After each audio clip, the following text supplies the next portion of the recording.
ಗಾಗ್ರಾ ತುಂಬ ಪ್ರಾಬ್ಲಮ್ ಇದೆ ಇದಕ್ಕೆ. ಹೌದಲ್ಲ? ಹೌದು. ಖಾ ದೊಡ್ಡ ಒಂದು ತುಂಬ ವರ್ಷಗಳ ನಂತರ ನಾನು ಥಿಯೇಟ್ರಿಗೆ ಬಂದು ಕನ್ನಡ ಸಿನಿಮಾ ನೋಡ್ತಾ ಇದ್ದೀನಿ. ಯೂಶಲಿ ಮನೇಲೆ ಕೂತ್ಕೊಂಡು ನೋಡೋವಂಥ ಅಭ್ಯಾಸ ಆಗ್ಬಿಟ್ಟಿದೆ ಈಗ ಸಿನಿಮಾಗಳನ್ನ. ಆದರೆ ಇವತ್ತು ಒಂದು ಅದ್ಭುತವಾದ ಒಳ್ಳೆ ಸಿನಿಮಾ, ಒಂದು experience of a thrilling movie ಅನ್ಬೇಕು. ಅಶ್ವಿನಿ ರಾಮ್ ಪ್ರಸಾದ್ ಪ್ರೊಡಕ್ಷನ್ ನನಗೆ ಹೊಸದಲ್ಲ, ಯಾಕಂದರೆ ನಾವು ಆಲ್ರೆಡಿ ಜೋಗಿ ಮಾಡಿ ಆಗಿದೆ. ಸೊ ಮತ್ತೆ ಅಶ್ವಿನಿ ರಾಮ್ ಪ್ರಸಾದ್ ಅವರ ಮಗನ ಇಟ್ಕೊಂಡು ಈ ಸಿನಿಮಾ ಮಾಡಿದ್ದಾರೆ. ತುಂಬ ಅದ್ಭುತವಾಗಿ ಮಾಡಿದ್ದಾರೆ. DOP, ರೀರೆಕಾರ್ಡಿಂಗ್, ಆಮೇಲೆ ನಮ್ಮ ಕನ್ನಡ ಕಲಾವಿದರು ಎಲ್ಲ ಕಲಾವಿದರು ತುಂಬ ನೀಟಾಗಿ ಅವ್ರು ಕೊಟ್ಟಿರೋ ಕೆಲಸನ ತುಂಬ ನೀಟಾಗಿ ಅಚ್ಚುಕಟ್ಟಾಗಿ ಮಾಡಿದ್ದಾರೆ. ಎಸ್ಪೆಷಲಿ ಹೀರೋನ ಇನ್ನೂ ಸ್ವಲ್ಪ ಬಳಸ್ಕೋಬೋದಾಗಿತ್ತು, ಇನ್ನೂ ಬಳಸ್ಕೋಬೋದಾಗಿತ್ತು. But yes, it's going to be continued ಆಗಿರೋದ್ರಿಂದ so we can expect more and more. ಸಿನಿಮಾದಲ್ಲಿ ತುಂಬ ಟ್ವಿಸ್ಟ್ ಆ್ಯಂಡ್ ಟರ್ನ್ಸ್ ಇದೆ.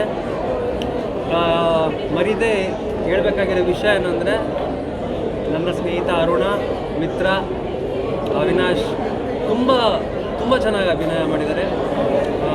So it's a wonderful movie, a good experience, a good thrilling experience.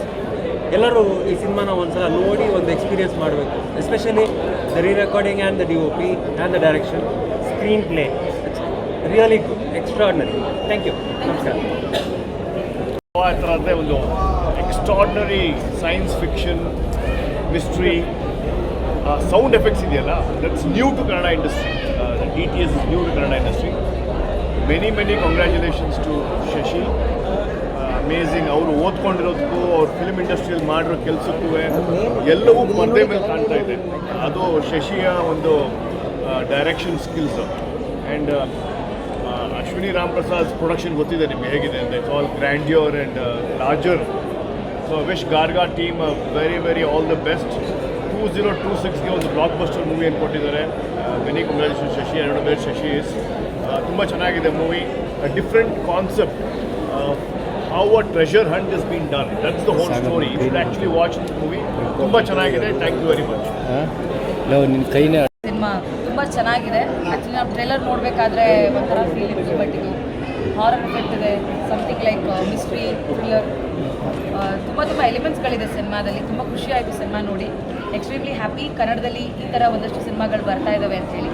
So waiting for part 2. From ಮ್ಯೂಸಿಕ್ಕಿಂದ ಹಿಡಿದು camera ವರ್ಕ್ವರೆಗೂ ಎಲ್ಲರೂ ತುಂಬ ಚೆನ್ನಾಗಿ ಕೆಲಸ ಮಾಡಿದ್ದಾರೆ. ಆ್ಯಂಡ್ ಹಾಗೆ ನಮ್ಮ ಫೇವ್ರೆಟ್ ಅರುಣ್ ಸಾಗರ್ ಸರ್ ಇದ್ದಾರೆ ಈ ಸಿನಿಮಾದಲ್ಲಿ. ಒಳ್ಳೆ ಸ್ಟಾರ್ ಕಾಸ್ಟ್ ಈ ಸಿನಿಮಾದಲ್ಲಿ. ನಮ್ಮ ಅರುಣ್ ಸಾಗರ್ ಸರು, ಸಾಯಿ ಕುಮಾರ್ ಸರು, ಹಾಗೆ ಸಾಕಷ್ಟು ಲೈಕ್ ಮಿತ್ರ ಸರ್ ಎಲ್ಲರೂ ಇದ್ದಾರೆ. ಸೊ ದಯಮಾಡಿ ಕನ್ನಡ ಸಿನಿಮಾವನ್ನು ಥಿಯೇಟ್ರಿಗೆ ಬಂದು ನೋಡಿ. Thank you. ಮಾಡಿದ್ದಾರೆ. ಹೀರೋ ಅಂತೂ ನೆಕ್ಸ್ಟ್ ಲೆವೆಲಾಗಿ ಆ್ಯಕ್ಟ್ ಮಾಡಿದ್ದಾರೆ. ಮೂವಿ ಅಂತೂ ಪರ್ಸ್ನಲಿ ತುಂಬಾ ಇಷ್ಟ ಆಯಿತು. ಮೂವಿಲಿ ಏನು ಟ್ವಿಸ್ಟ್ ಅಂತ ಅಂದರೆ ಏನಾಗುತ್ತೆ ಅಂತ ಕ್ಯೂರಿಯಾಸಿಟಿನೇ ಜಾಸ್ತಿ ಕೊಟ್ಟಿದ್ದಾರೆ. ಫಸ್ಟಿಂದ ಇಂಟರ್ವ್ಯೂ ಆಮೇಲಂತೂ ನೆಕ್ಸ್ಟ್ ಲೆವೆಲ್ ಅಂತ ಹೇಳ್ಬೋದು. ಎಲ್ಲ ಕಡೆನೂ ಅಷ್ಟೇ. ಫಸ್ಟು ನಾನು ಕೂಡ ಹಾರರ್ ಮೂವಿ ಅಂದ್ಕೊಂಡೆ, ಬಟ್ ಹೋಗ್ತಾ ಗೊತ್ತಾಯಿತು ಇದೆಲ್ಲ ಒಂಥರ ಪ್ರೀ ಪ್ಲ್ಯಾನ್ಡ್ ಅಂತ. ಸೊ ಎಲ್ಲರೂ ಥಿಯೇಟ್ರಿಗೆ ಬಂದು ನೋಡಿ. ನಿಯರೆಸ್ಟ್ ಥಿಯೇಟ್ರ್ ನಿಮ್ಗೆ ಯಾವ್ದು ಹತ್ರ ಆಗುತ್ತೆ. ಮೂವಿ ಅಂತೂ ನೆಕ್ಸ್ಟ್ ಲೆವೆಲ್ ಆಗಿದೆ. Thank you so much.